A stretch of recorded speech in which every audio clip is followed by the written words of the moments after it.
السلام عليكم ورحمة الله وبركاته. بسم الله العظيم القدرة والشان، شديد البطش والبرهان، حافظ الدين والقرآن. بسم الله ما شاء الله كان، وما لم يشأ لم يكن، ولا حول ولا قوة إلا بالله العلي العظيم. الحمد لله، الحمد لله رب العالمين، والعاقبة للمتقين، والصلاة والسلام على أشرف المرسلين وعلى آله وصحبه أجمعين. أما بعد، فقد قال الله تعالى في القرآن العظيم والفرقان المجيد: أعوذ بالله من الشيطان الرجيم، بسم الله الرحمن الرحيم. وبشر الذين آمنوا وعملوا الصالحات أن لهم جنات تجري من تحتها الأنهار. صدق الله العلي العظيم. وقال نبينا وحبيبنا وسيدنا وقرة أعيننا وثمرة فؤادنا محمد رسول الله صلى الله عليه وسلم: النساء حبائل الشيطان. صدق النبي صلى الله عليه وسلم. எல்லா புகழும் புகழ்ச்சியும் ஏக இறைவனாகிய அல்லாஹ் ஒருவனுக்கே உரித்தாகுக. அவனின் சாந்தியும் சமாதானமும் ஈருலக வேந்தர் முஹம்மது ரசூலுல்லாஹ் ஸல்லல்லாஹு அலைஹி வஸல்லம் அவர்களின் மீதும், அவர்களின் நடிச்சுவடை அப்படியே அடிவிரலாமல் பின்பற்றிய உத்தம சத்திய சஹாபாக்கள், தாபிஈன்கள், தபஉ தாபிஈன்கள், நாதாக்கள், சுஹதாக்கள், அவுலியாக்கள், நம் பெற்றோர்கள், உஸ்தாதுமார்கள், மனைவி மக்கள், இங்கே அமர்ந்திருப்பவர்கள், இன்னும் வர இருப்பவர்கள், நம் ஊருவாசிகள், அயல்வாசிகள், கபருவாசிகள், உலக முஸ்லிம்கள் அனைவர்கள் மீதும் என்றென்றும் குறைவின்றி நிறைவாக நின்று நிலவட்டுமாக. புனிதமான இந்த நாளில், அவனுக்கு பிடித்தமான இந்த இடத்தில் வல்லோன் அல்லாஹ் நம்மை ஒன்று கூட்டியதைப் போல நாளை ஜன்னத்துல் ஃபிர்தௌஸ் என்னும் உயர்தரமான சுவனத்தில் கண்மணி முஹம்மது ரசூலுல்லாஹ் ஸல்லல்லாஹு அலைஹி வஸல்லம் அவர்களோடு நம்மையும் நம்மை சார்ந்த அத்துணை பேர்களையும் ஒன்று கூட்டி புரிவானாக. நோய்கள் அனைத்தையும் ஷிஃபாவாக்கி தந்தல் புரிவானாக. கண்ணியத்திற்குரிய அல்லாஹ்வின் நல்லடியார்களே, தேர்தல் களங்கள் நிறைவு பெற்று பல தேவதைகள் தேர்தலின் போது களம் இறங்கிய இஸ்லாமிற்கு மிகப்பெரிய இழுக்கை ஏற்படுத்திய வேதனைகளில் இஸ்லாமியர்கள் இருக்கிறார்கள். இஸ்லாமியன் என்பவன், உண்மையான இஸ்லாமியனை பொறுத்தவரை அவன் இந்த உலகில் பெரும் பாக்கியமாக கருதுவதும் கருத வேண்டியதும் ஈமானைத்தான். காரணம், ஈமான் உடையவர் மட்டும்தான் நாளை மறுமையில் அல்லாஹ்விடத்தில் வெற்றியை பெறுவார். ஈமானுக்கு நிகராக இந்த உலகில் எதுவும் இல்லை. ஈமான் இல்லாத அமலுக்கு ரப்பிடத்தில் மதிப்பில்லை. ஈமான் இல்லாமல் செய்யப்படுகிற தான தர்மங்களுக்கு இறைவனிடத்தில் மதிப்பு இல்லை. குறிப்பாக ஈமானோடு செய்யப்படுகிற அமல்களுக்கு மட்டும்தான் அல்லாஹ் மதிப்பை வழங்குகிறான் என்பது இஸ்லாம் சொல்லித் தருகிற செய்தி. குர்ஆனில் ஒரு இடத்தில் அல்லாஹ் சொல்லுவான்: வபஷ்ஷிரில் லதீன ஆமனு வஅமிலுஸ் ஸாலிஹாத். நபியே, ஈமான் கொண்டு நல்ல அமல்கள் செய்பவர்களுக்கு நீங்கள் நற்செய்தியை சொல்லுங்கள். அன்னலஹும் ஜன்னாத்தின் தஜ்ரீ மின் தஹ்திஹல் அன்ஹார். ஆறுகள் ஓடுகிற, நதிகளை கொண்டு அலங்காரம் செய்யப்பட்டிருக்கிற சுவனபதிகள் அவர்களுக்கு உண்டு என்று ஈமான் கொண்டு நற்செய்தி செய்கிற, ஈமான் கொண்டு அமல் செய்கிற, நல்லமல்கள் செய்கிற மக்களுக்கு நீங்கள் நற்செய்தி சொல்லுங்கள் என்பதாக குர்ஆன் பெருமானார் ஸல்லல்லாஹு அலைஹி வஸல்லம் அவர்களை பார்த்து சொல்லும். மறுமையை நம்பி வாழுகிற இஸ்லாமியனுக்கு அங்கே ஈமானை தவிர அவன் வெற்றி பெறுவதற்கு அடிப்படையாக தேவை என்பது ஈமான் மட்டும்தான். அந்த ஈமானை தவிர வேறு எதையும் அவன் பாக்கியமாக கருதுவதில்லை. முஸ்லிம் சமூகத்தில் ஒரு மனிதன் முஸ்லிம் என்று தன்னை அடையாளப்படுத்துவதெல்லாம் பொதுவாகவே தன் தாய் முஸ்லிம், தகப்பன் முஸ்லிம், அல்லது நான் பிறந்த அந்த பகுதி முஸ்லிம், அல்லது எனக்கு சூட்டப்பட்டிருக்கிற பெயர் முஸ்லிம் என்று நாம் பொதுவாக முஸ்லிமை அடையாளம் காணுகிறோம். முஸ்லிம் என்பதற்கான அத்தாரிட்டி, முஸ்லிம் என்பதற்கான அடையாளம் அது மாத்திரம் அல்ல. உண்மையான முஸ்லிம் என்று சொன்னால் அல்லாஹ் எதை ஏவினானோ அதை எடுத்தும், அல்லாஹ் எதை தடுத்தானோ அதை விலக்கி வாழ்பவன் தான் உண்மையான முஸ்லிம். முஸ்லிம் என்பதற்கு ஏராளமான கருத்துக்களை சமூகத்தில் பரவலாக பேசுகிறார்கள். உண்மையான முஸ்லிம் அல்லாஹ்வுக்கு கட்டுப்பட வேண்டும், அல்லாஹ்வுடைய ரசூலுக்கு கட்டுப்பட வேண்டும். இன்றைக்கு யார் யாருக்காக வேண்டியோ, எதற்காக வேண்டியோ, அற்ப காசுக்காக அல்லது அற்ப பேருக்காக அல்லது அற்பமானவர்களுக்காக வேண்டி தங்களுடைய ஈமானை, குறிப்பாக இஸ்லாமிய பெண்கள் காற்றில் பறக்க விடுகிற நிறைய நிகழ்வுகளை சமீபமாகவே பார்த்து வருகிறோம். ஈமான் எவ்வளவு பலமானது, ஈமான் எவ்வளவு தரமானது, ஈமான் எவ்வளவு மதிப்பானது, ஈமான் உயரை விடவும் சிறப்பானது. மதீனமா நகரத்தில் எம்பெருமான் ஸல்லல்லாஹு அலைஹி வஸல்லம் அவர்கள் இஸ்லாத்தை சொல்லி பரப்ப வருவதற்கு முன்னால், சுருக்கமாக பெருமானார் அவர்களுடைய பாதம் மதீனாவில் பதிவதற்கு முன்னால் முஸ்அப் இப்னு உமைர் ரலியல்லாஹு அன்ஹு என்று சொல்லப்படுகிறார் 17 வயது மட்டுமே நிறைவு பெற்ற ஒரு சஹாபி மதீனாவுடைய மூலை முடுக்குகள் சந்தைகளில் எல்லாம் அமர்ந்து கொண்டு இஸ்லாமை பேசத் துவங்கினார். அவருடைய இஸ்லாமிய பிரச்சாரத்தில் ஏராளமான பேர்கள் இஸ்லாத்தை ஏற்றுக்கொண்டார்கள். அதில் முக்கியமான ஒரு குடும்பம் அவுஸ் ஹஸரஜி என்று சொல்லப்படுகிற ஒரு மிக உயர்ந்த மதீனாவில் மதிக்கப்படுகிற ஒரு குலமும் அவருடைய கரத்தை பிடித்து இஸ்லாத்தை ஏற்றுக்கொள்கிறது. அதில் ஒரு பெண்மணியான உம்மு சுலைம் ரலியல்லாஹு அன்ஹா, இஸ்லாமிய வரலாற்றில் மறக்க முடியாத, மறக்கடிக்க முடியாத ஒரு பெண்மணி என்று சொன்னால் அல்லாமா உம்மு சுலைம் ரலியல்லாஹு அன்ஹா அவர்கள். உம்மு சுலைம் ரலியல்லாஹு அன்ஹா அவர்கள் இஸ்லாத்தை ஏற்றுக்கொள்வதற்கு முன்னால் அவர்கள் திருமணம் முடித்திருந்தது மாலிக் இப்னு நதுர் என்று சொல்லப்படுகிற நபரை திருமணம் முடித்திருந்தார்கள்.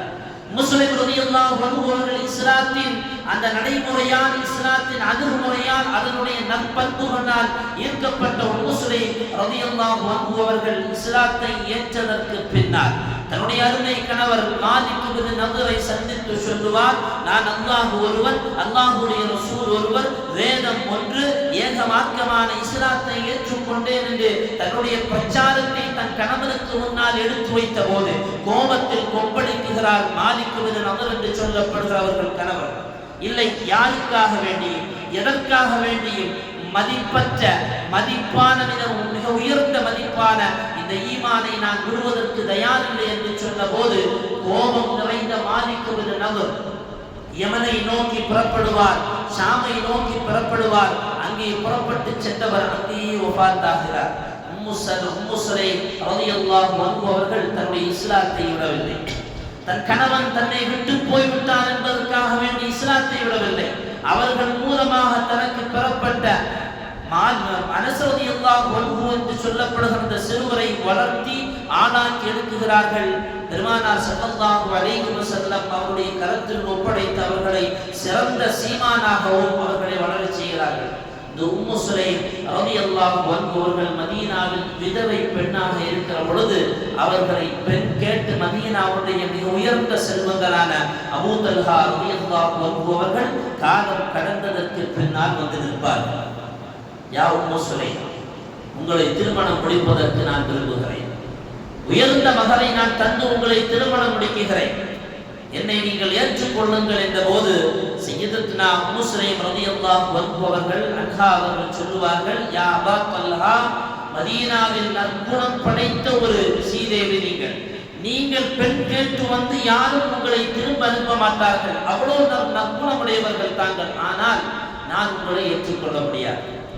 அபூதல்ஹா அவர்கள் கேட்பார்கள், என்ன காரணம்? நீங்கள் இறை மறுப்பில் இருக்கிறீர்கள், நான் இறைவன் ஒருவன் என்ற கொள்கையில் இருக்கிறேன். உங்களுக்கும் எனக்கும் ஏணி வைத்தால் எட்டாத தூரத்தில் தாங்கள் இருக்கிறீர்கள். நான் ஒருபோதும் என் ஈமானை எதற்காக வேண்டியும் இழக்க மாட்டேன் என்றார்கள். சய்யிதத்துனா உம்மு சுலைம் ரலியல்லாஹு அன்ஹா, வேண்டுமானால் நீங்கள் இஸ்லாத்திற்குள்ளால் வாருங்கள், எனக்கு மகராக உங்களுடைய செல்வமோ உங்களுடைய பெருமையோ உங்களுடைய பதவியோ எதுவும் தேவையில்லை. நீங்கள் ஏற்றுக்கொள்கிற அந்த இஸ்லாமையே நான் மகராக ஏற்றுக்கொள்கிறேன். நீங்கள் இஸ்லாத்திற்குள்ளால் வந்தால் இந்த ஒப்பந்தத்திற்கு நான் கையெழுத்திடுகிறேன் என்றார்கள். சய்யிதத்துனா உம்மு சுலைம் ரலியல்லாஹு அன்ஹா ஆழ்ந்த சிந்தனையில் இறங்கினார். அபூதல்ஹா ரலியல்லாஹு அன்ஹு பெரிய செல்வந்தர், மதிப்பிற்குரியவர், மதீனாவில் மதிக்கப்படுகிற செல்வந்தரில் ஒருவர், நற்குணமுடையவர் கூட. முஸ்லிம் ரலியல்லாஹு அன்ஹு அவர்களுடைய இந்த கொள்கை பிடிப்பான பேச்சு அபூதல்ஹா ரலியல்லாஹு அன்ஹு அவர்களை கொஞ்சம் ஆட்டி அசைத்து பார்த்தது. அபூதல்ஹா ரலியல்லாஹு அன்ஹுவாக மாறுகிறார். முஸ்லிம் அவர்களுடைய பேச்சிற்கு இணங்க சய்யிதத்துனா அபூதல்ஹா ரலியல்லாஹு அன்ஹு அவர்கள் இஸ்லாத்தை ஏற்றுக்கொண்டு முஸ்லிம் ரலியல்லாஹு அன்ஹு அவர்களை திருமணம் முடித்து இஸ்லாமிய பட்டியலில் தங்களையும் சஹாபியாக இணைத்துக் கொள்கிறார். என்ன காரணம்?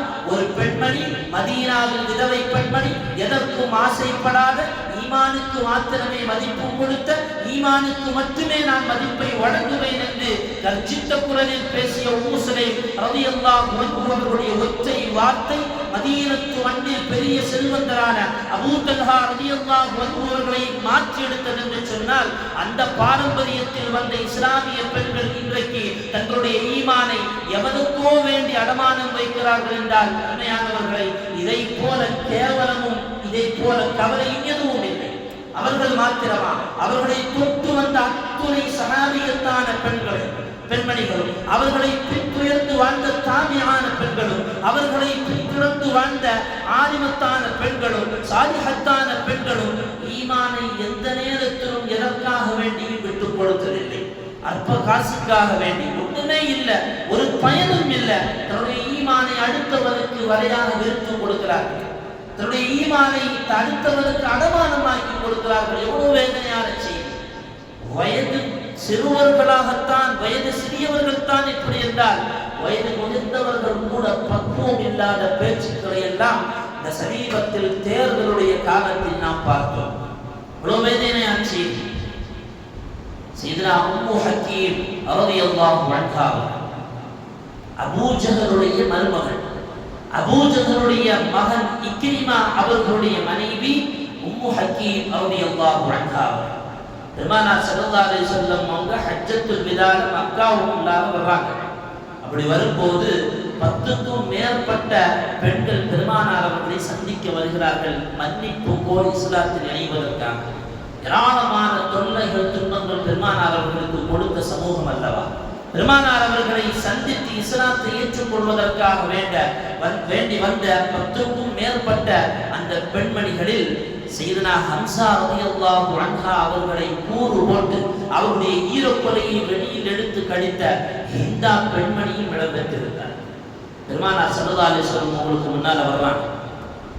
ஹிந்தா தன்னை மறைத்துக் கொண்டு நாயகத்திற்கு முன்னால் வந்து என்று சொல்லுவார், அல்லாஹ் பெரியவன், நான் அல்லாஹ்வை ஏற்றுக்கொள்கிறேன், நீங்கள் மன்னிப்பை வழங்குபவர், நீங்கள் சிறந்தவர் என்று சொல்லி ஹிந்தா தன்னுடைய முகத்திரையை எடுத்துவிட்டு சொல்லுவார், நான் உத்பாவுடைய மகள் ஹிந்தா வந்திருக்கிறேன், யா ரசூலல்லாஹ், என்னை மன்னிக்க வேண்டும்.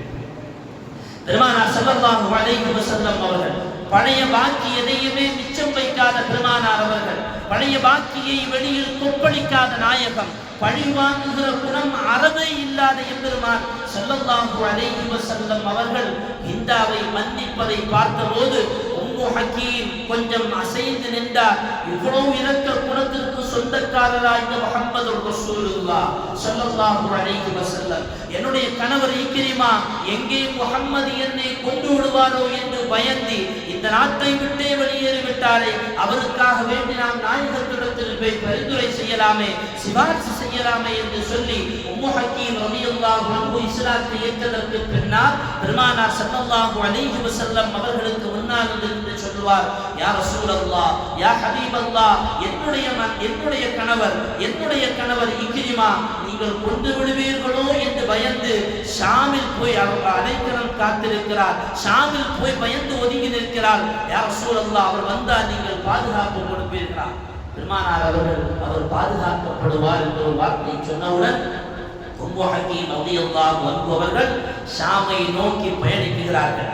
ஷாமில் தன்னுடைய கணவர் இக்ரிமா அவர்களை சந்தித்து நடந்த செய்தி எல்லாம் சொன்னதற்கு பின்னால் இக்ரிமாவோடு உம்மு ஹக்கீம் ரலியல்லாஹு அன்ஹு அவர்கள் பெருமானாரை சந்திப்பதற்காக வேண்டி அங்கிருந்து புறப்படுகிறார்கள். பல நாள் பயணம் செய்து வருகிற தூரம் பெற்ற அந்த நாட்டிலிருந்து இக்ரிமா என்கிற தன்னுடைய கணவரோடு உம்மு ஹக்கீம் ரலியல்லாஹு அன்ஹு அவர்கள் பயணித்து வரும்போது இரவு நேரத்தில் ஒரு இடத்தில் தூங்குகிற தேவை ஏற்படுகிறது. ஒரு இடத்தில் அப்படியே களைப்பாருகிறார்கள்.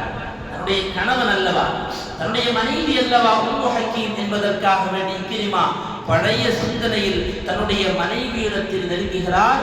உம்மு ஹக்கீம் ரலியல்லாஹு அன்ஹா அவர்கள் சொன்ன வார்த்தை தீன்குல பெண்களாக வாழுகிற முஸ்லிம் சமூகத்திற்கு பெரிய வார்த்தை அவர்கள் சொன்னார்கள். யா இக்ரிமா, யா இக்ரிமா, என்னை நெருங்குவதற்கு உங்களுக்கு இப்போது தகுதி இல்லை. முன்காலத்தில் என்னை நெருங்கினீர்கள், நான் ஈமான் இல்லாதவராக இருந்தேன், தாங்களும் அதே குலத்தில் இருந்தீர்கள். ஆனால் இப்போது இறைவன் ஒருவன், அல்லாஹ்வுடைய ரசூல் ஒருவர், குர்ஆன் 3 என்ற வேதத்தை, என்ற கலிமாவை முடிந்து ஈமானை தாங்கிய பெண்ணாக இருக்கிறேன். எனவே ஈமானை ஏற்றுக்கொள்ளாத வரையிலையும் இந்த உம்மு ஹக்கீம் என்று சொல்லப்படுகிற பழைய உங்களுடைய மனைவியை நீங்கள் நெருங்க முடியாது என்று சொன்னபோது இக்ரிமா ஆச்சரியப்பட்டு விட்டார். ஒரு முஹம்மது ரசூலுல்லாஹ்வுடைய வார்த்தைக்கு இவ்வளவு தாக்கமா? என்னுடைய பழைய மனைவி கூட என்னை நெருங்குவதற்கு அனுமதி வழங்கவில்லையானால் உண்மையில் அந்த மார்க்கம் சிறந்த மார்க்கம் என்பதை புரிந்து கொண்ட இக்ரிமா அவர்கள் முஹம்மது ரசூலுல்லாஹி ஸல்லல்லாஹு அலைஹி வஸல்லம் அவர்களை சந்தித்து இஸ்லாத்தை ஏற்றுக்கொள்கிறார்கள். அருமையானவர்களே, என்ன அற்புதமான, எவ்வளவு ஆச்சரியமான, எவ்வளவு ஒழுக்கமான ஒரு மார்க்கம் இந்த இஸ்லாமிய மார்க்கம். இன்றைக்கு இதையெல்லாம் பேசினால் வட்ட மேஜை மாநாடிட்டு கொண்டு சில பேர்கள் சொல்லுவார்கள், இதை பேசுபவர்கள் எல்லாம் பழமைவாதி. குற்றம் செய்த உள்ளம் கூறும் என்பதை போல அவனவன் தாக்கப்படுகிற போது தான் அவனவன் சிந்திக்கிறான். உண்மையில் மார்க்கம் சொல்வதுதான் சரி, இஸ்லாம் சொல்லுகிற முறையில் தான் பெண் வாழ வேண்டும், இஸ்லாம் சொல்லுவதுதான் அப்படி வாழ்ந்தால் மட்டும்தான் பெண்களுக்கான விமோச்சனமும் பாதுகாப்பும். எத்தனையோ தளங்களில், எத்தனையோ இடங்களில், எத்தனையோ மாநாடுகளில், எத்தனையோ கூடி நிற்கக்கூடிய மக்களில் பேசுகிறார்கள் இஸ்லாம் சொல்வது சரிதான். என்ன காரணம்? ஆதி காலத்தில் பேசுவதெல்லாம் சரியல்ல என்று பேசியவனெல்லாம் ஒரு கட்டத்தில் தன்னுடைய குடும்பத்தில் ஒரு பெண் பாதிக்கப்படும் போது இஸ்லாம் சொல்வதுதான் சரி என்று வந்து வரிசையில் இருக்கிறான். அருமையானவர்களை, இஸ்லாம் எங்கேயும் தவறாக பேசியதில்லை, இஸ்லாம் தவறாக வழிகாட்டுகிற மார்க்கமும் அல்ல. இன்றைக்கு இணைய தளங்களை திறந்தாலே தலையில முக்காடிட்டு இருக்கிற உம்மாவும் வாப்பம்மாவும் பெரியம்மாவும் சின்னம்மாவும் தங்கச்சின்னா வந்து நிற்கிறேன். இன்னைக்கு யதார்த்தமா ஒண்ணு ஃபேஸ்புக்கை திறந்து பார்த்தா முதல்ல நம்ம அக்கா வந்து நிற்கிறாங்க. எங்க நீ ஓட்டு போடல, எங்க ஆளுக்கு உனக்கு நெசம் வச்சு கொண்டிருக்கேன். எதுக்கு? கபில்து நிகாஹஹா வ தஸ்பீஜஹா வ ரதீது பிஹா வ பிஹா. எதுக்கு ஏற்றுக்கொண்டா? உன்னை நான் நல்லபடியா வாழ வைப்பேன், நல்லபடியா உன் கூட வாழுவேன். அப்படி ஏதாவது ஒண்ணு இருந்துன்னு சொன்னா நமக்குள்ளாத பிரச்சனை சொன்னா நல்லபடியா பிரிச்சு விடுவேன். இவன் ஒப்பந்தம் போட்டிருக்கிறான், அவன் என்ன ஒப்பந்தம் போடுறான்? நீ எங்க ஆளுக்கு ஓட்டு போடுறீங்கன்னா உனக்கு விஷம் வச்சிருவேன். அருமையானவர்களை, எந்த அளவுக்கு மோசமான நிலை! ஒரு பெண் சொல்லுகிறாள், வயது முதிர்ந்த பெண், காடு வா வா என்கிறது, வீடு போ போ என்கிறது அவன் சொல்லுகிறான். அவன் வந்து விட்டால் கெட்டி அணைத்து முத்தம் கொடுப்பேன். அருமையானவர்களை, எவ்வளவு மோசமான வார்த்தை! இதனையும் நிறைய சினிமா பைத்தியங்கள், சும்மா நாள் அன்று சிறப்பு தொழுகையினுடைய நாள், இந்த தொழுகையை விட்டு கூட அண்ணாச்சியினுடைய சினிமாவை பார்க்க வந்திருக்கிறேன். அப்படி ஈமான் மௌத்து வந்துட்டுனா என்ன செய்யறது? ஈமான் இல்லாத மரணம் அல்லவா? ஈமான் இல்லாத பேச்சு அல்லவா? ஒரு சின்ன வார்த்தையை கூட சஹாபாக்கள் ஈமானுக்கு புறம்பான பேச்சை பேசுகிறதுக்கு 1000 யோசனை யோசித்தார்கள். பெருமானார் ஸல்லல்லாஹு அலைஹி வஸல்லம் அவர்களிடத்தில் வந்து சொன்னார்கள் அல்லவா, சஹாபி ஹன்ஸலா வந்து சொன்னார்கள், யா ரசூலல்லாஹ், யா ஹபீபல்லாஹ், உங்களோடு அமர்கிற பொழுது ஈமானிய சிந்தனையும் ஈமானிய உணர்வும் என்னிடத்தில் குடிகொண்டிருக்கிறது. ஆனால் இந்த சபையை விட்டு வெளியில் போனால் இந்த ஹன்ஸலா முனாஃபிகாகி விட்டேன் யா ரசூலல்லாஹ். என்ன செய்தி ஹன்ஸலா? நாயகத்தை பார்த்து சொல்வார்கள், யா ரசூலல்லாஹ், வெளியில போனா வெளி சிந்தனை வருது. ஒண்ணுமில்லை, வெளி சிந்தனை வருது. உங்களை பற்றி உள்ள சிந்தனை கொஞ்சமா தான் வருது. அல்லாஹ்வை பற்றிய சிந்தனை கொஞ்சம். இன்னும் ஈமானை விலகிய பேச்சு அல்ல, ஈமானுக்கு புறம்பான பேச்சு அல்ல. யா ரசூலல்லாஹ், உங்களை பற்றிய சிந்தனைகள் எனக்கு இல்லாமல் போகிறது யா ரசூலல்லாஹ் என்று ஹன்ஸலா ரலியல்லாஹு அன்ஹு அவர்கள் பெருமானார் அவர்களிடத்தில் வந்து அழுது புலம்பி சொன்னார்கள், ஹன்ஸலா முனாஃபிகாகி விட்டேன். அருமையானவர்களே, அந்த சஹாபியுடைய உயர்ந்த சிந்தனைகள் எங்கே, உயர்ந்த எண்ணங்கள் எங்கே, உயர்ந்த ஈமான் எங்கே? அதே தரத்தில், அதே படிலத்தில், அதே பாரம்பரியத்தில் வந்த இஸ்லாமிய பெண்கள் இன்றைக்கு யாருக்காக வேண்டிய ஈமானை இழந்த பேச்சு. ஈமான் போனா வராது, திரும்ப ஈமான் போனா திரும்ப வருமா? அல்லாஹ் தான் இந்த ஈமானை தரும். ஈமானுடைய கட்டுப்பாடு அல்லாஹ்வுடைய கரத்தில் இருக்கிறது. பெருமானார் ஸல்லல்லாஹு அலைஹி வஸல்லம் அவர்கள் இந்த சமூகத்தில் அட்டி மறைந்த போது கூட நாயகத்தை பார்த்து அல்லாஹ் சொன்ன வார்த்தை, யா ரசூலல்லாஹ், நீங்கள் இஸ்லாமிய போதனைகள் எடுத்து வையுங்கள், ஆனால் யாருக்கு ஹிதாயத்தை கொடுக்க வேண்டும் என்பதை நான் தீர்மானிப்பேன். அல்லாஹ் வழங்கிய அந்த ஈமானை துச்சமாக கருதி கொண்டு அடுத்தவனுக்கு அதை அடமானம் வைக்கிற பெண்கள் இன்றைக்கு வலைத்தளங்கள் வழியாக அதிகமாக பார்க்கிறோம் என்றால் அதற்கு முக்கிய காரணமாக இருக்கக்கூடிய கணவன்மார்களும் உண்டு. சில பிள்ளைங்க கல்யாணத்துக்கு முன்னால புர்கா போடும். பாப்பா வளர்ப்புல புர்கா, கணவன் வளர்ப்புல புர்கா. பாப்பா வளர்ப்புல புர்கா, கணவன் வளர்ப்புல அந்த கணவனுடைய பாதுகாப்புல அவனுக்கு புர்கா இல்லை. அவன் சொல்றான், இதெல்லாம் தேவையில்லை. இன்னைக்கு அதற்கு பெற்றோர்களும் உடந்தை. நிறைய பிள்ளைங்க நம்ம ஊர்ல இருக்கக்கூடிய நிறைய வாலிப பசங்க ஊர்ல படிக்கிற வரைக்கும் 5 நேர தொழுகை, ஸ்கூலுக்கு போயிட்டு வந்தா, காலேஜுக்கு போயிட்டு வந்தா பள்ளிவாசலோடு தொடர்பு. அவன் எந்த பெண்ணோடும் அவன் தொடர்பில் இல்லை. தொடர்பு என்று சொன்னால் பார்ப்பது கூட இல்லை, பேசுறதும் இல்லை, பழகுறதும் இல்லை. ஆனா வெளியூர்ல போய் எங்கேயாவது கோயம்புத்தூரோ அல்லது சென்னையிலேயோ போய் படிச்சுட்டு வந்தா இவன் வீட்டு விசேஷத்துக்கு அந்த ஊர்ல இருந்து பிள்ளைங்க வருது. இங்க வந்து இவனோட உட்கார்ந்து பொதுமக்கள் இருக்கக்கூடிய இது போன்ற பகுதிகள்ல, கல்யாண வீடுகள்ல அல்லது பால்காட்சி வீடுகள்ல அமர்ந்து கொண்டு பக்கத்துல அந்த பிள்ளையை உட்கார வச்சு அவன் தொடைக்கு மேல இவன் கை, இவன் தொடைக்கு மேல அவன் கை என்று சொல்வதற்கு கூச்சமான வார்த்தை என்றாலும் பார்த்து ரசிக்கிறீர்கள் அல்லவா? இதை பெற்றவர்கள் அனுமதிக்கிறீர்கள் அல்லவா? அல்ல, அப்போது மாத்திரம் பூசல் எங்கே போனது? பக்கத்தில் அமர்த்தி கொண்டு அவன் பேசுகிறார். அவனுக்கு ஜூஸ் வளர்ந்தது யாரு? இதே உமா வாப்பா, இந்த குடி குடி. எங்க வளர்க்கும் சமுதாயம்? அதற்கு பின்னால் அவன் யாரு கூடயோ போயிட்டான், அவனுடைய நடத்தை சரியில்லை, அவனுடைய பழக்கம் சரியில்லை என்று பேசி எந்த பிரயோஜனமும் இல்லையே. தயவு செய்து அருமையான தாய்மார்களே, அருமையான சகோதரர்களே, இஸ்லாமிய கட்டுப்பாடோடு நம்முடைய பிள்ளைகளை வளர்த்துவதும், நம்முடைய மனைவிமார்களை நம்முடைய கட்டுப்பாட்டில் இஸ்லாமிய கலாச்சாரத்தின் அடிப்படையில் பாதுகாத்து வைப்பதும் அவனவனுடைய கடமை. அவள் போற போக்கில் அவளை விட்டுவிட்டு அவள் நீ நான் சொல்லுவதை கேட்கவில்லையானால், நான் விரும்புவதற்கு ஓட்டிடவில்லையானால் உனக்கு நரகம்தான் அல்லது உனக்கு விஷம்தான் என்று சொன்னால் அதுக்கு பின்னால பேசி பிரயோஜனம் இல்லை.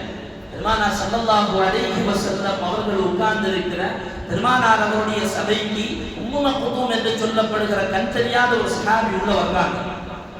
ஸல்லல்லாஹு அலைஹி வஸல்லம் அவருடைய அருமை மனைவி மைமூனா ரலியல்லாஹு அன்ஹா, அஸ்மா ரலியல்லாஹு அன்ஹா போன்ற பெருமானாருடைய மனைவிமார்கள்லாம் பின்னால நிற்கிறாங்க. ஸல்லல்லாஹு அலைஹி வஸல்லம் உட்கார்ந்து இருக்கிறாங்க. இப்போ உம்மு மக்தூம் என்று சொல்லப்படுகிற கண் தெரியாத சஹாபி உள்ளே நுழைந்து வருகிறார். ஸல்லல்லாஹு அலைஹி வஸல்லம் அவங்க தன்னுடைய மனைவிமார்களை பார்த்து சொல்வாங்க, உள்ள போங்க அப்படின்னா. அப்போ அந்த மனைவிமார்கள் கேட்பாங்க, யா ரசூலல்லாஹ், வர்றது உம்மு மக்தூம் தானே, அவருக்கு கண்ணு தெரியாதுல்ல யா ரசூலல்லாஹ், நாங்கள் ஏன் உள்ள போகணும்? இன்னைக்கு நிறைய பேருக்கு அப்படித்தான். நான் தான் அவனை பார்க்கறது இல்லையே, நான் தான் அவனை பேசுறது இல்லையே, அப்புறம் என்ன வெளியே போனா என்ன, நான் தான் நல்ல முறையில வெளியே போவேன். கர்ணபி புயூத்திக்குன்ன குர்ஆன் சொல்லுகிறது, வலா தபர்ருஜ்ன தபர்ருஜல் ஜாஹிலிய்யா, ஜாஹிலியத்தில் ஊலா, பழமை காலத்தில் பெண்கள் வெளியில் சென்றதை போல நீங்கள் தேவையில்லாமல் வெளியில் செல்ல வேண்டாம். தேவைக்கு ஏற்ப இஸ்லாம் பெண்களை வெளியே செல்ல அனுமதிக்கிறது. இதையெல்லாம் பேசினா பழமைவாதி, ஆலிம்ஷா சரியில்லை, பேசினா தலைவர் சரியில்லை, செக்ரட்டரி சரியில்லை, ஜமாத்தே சரியில்லை, மாத்திரா இடத்த நமக்கு தோதுவான இடத்துக்கு கொண்டு போய் உட்கார்ந்துரும். ஈமானே இல்லாமல் ஆகிடுமே. பெருமானார் ஸல்லல்லாஹு அலைஹி வஸல்லம் அவர்களுடைய சபைக்கு உம்மு மக்தூம் ரலியல்லாஹு அன்ஹு அவர்கள் உள்ளே வரும்போது நாயகத்தை பார்த்து சொன்னார்கள், யா ரசூலல்லாஹ், உம்மு மக்தூமுக்கு தான் கண்ணு தெரியாதே நாயகன். பெருமானார் அவர்கள் கேட்ட கேள்வி தெரியுமா? உம்மு மக்தூமுக்கு கண்ணு தெரியாது சரிதாமா, உங்களுக்கு எல்லாம் கண்ணு தெரியுங்கள, நீங்க உம்மு மக்தூமை பார்க்க தானே செய்கிறீர்கள், அந்த ஹராமுக்கு அல்லாஹ்விடத்தில் யார் பதில் சொல்லுவார்? விருட்டென்று பின்னால் நின்ற அந்த பெண்மணிகள், பெருமானார் அவர்களுடைய மனைவிமார்கள், உம்மஹாத்துல் முஃமினீன் அவர்கள் திரும்பி பார்க்கிறார்கள். ஸல்லல்லாஹு அலைஹி வஸல்லம் அவர்கள் சிட்டுக்குருவியை போல பறந்து உள்ளால் சென்று அடைந்து கொண்டார்கள். உம்மு மக்தூம் ரலியல்லாஹு அன்ஹு அவர்கள் உள்ளே வந்து பெருமானாருக்கு பேசிவிட்டு செல்வார். அருமையானவர்களே, இதுதான் இஸ்லாம். மார்க்கம் சொல்வதை போல வாழ்வதற்கு மாத்திரம்தான் நமக்கு கடமையை தவிர நம்முடைய புத்திக்கு ஏற்ப வாழ்வதல்ல மார்க்கம். மார்க்கம் என்ன சொல்கிறதோ அதே முறைப்படி வாழ வேண்டும். அருமையான பெற்றவர்கள், அருமையான கணவன்மார்கள், உங்களுடைய பெண்கள் அவர்கள் சரியான முறையில் ஒழுக்கத்தோடு இஸ்லாமிய முறைப்படி வாழ வேண்டுமானால் அதை கண்காணிக்க வேண்டியவர்கள், அதற்கான பொறுப்புதாரிகள் இங்கே அமர்ந்திருக்கக்கூடிய கணவன்மார்கள் தான். நம்ம பகுதியில் அல்லாஹ்வுடைய கிருபை கூட அந்த முசீபத்து இல்லை. இணையதளங்களில் வந்து இவனுக்கு தான் ஓட்டு போடணும், இல்லைன்னா விஷத்தை கலந்துருன்னு சொல்லி நம்ம பகுதியில் அந்த முசீபத்து இல்லை. அல்லாஹ் பாதுகாப்பு இனிமே காலத்தில். அருமையானவர்கள், எனவே பிள்ளைகள், பெண்கள், தாய்மார்கள் அவர்கள் சீராக வேண்டுமானால் நம்முடைய ஆண்கள் சரியாக வேண்டும். பழமையான வாதங்கள், இஸ்லாமிய வாதங்கள் என்று சொல்லி அதை ஒதுக்கிவிடக் கூடாது. இஸ்லாமிய கலாச்சாரத்தோடு எல்லா நிலையிலும் வாழ்வதற்கு நாம் முயற்சி செய்ய வேண்டும். அது மிக முக்கியமான ஒரு தகவல். வேதனையான ஒரு செய்தியும் கூட.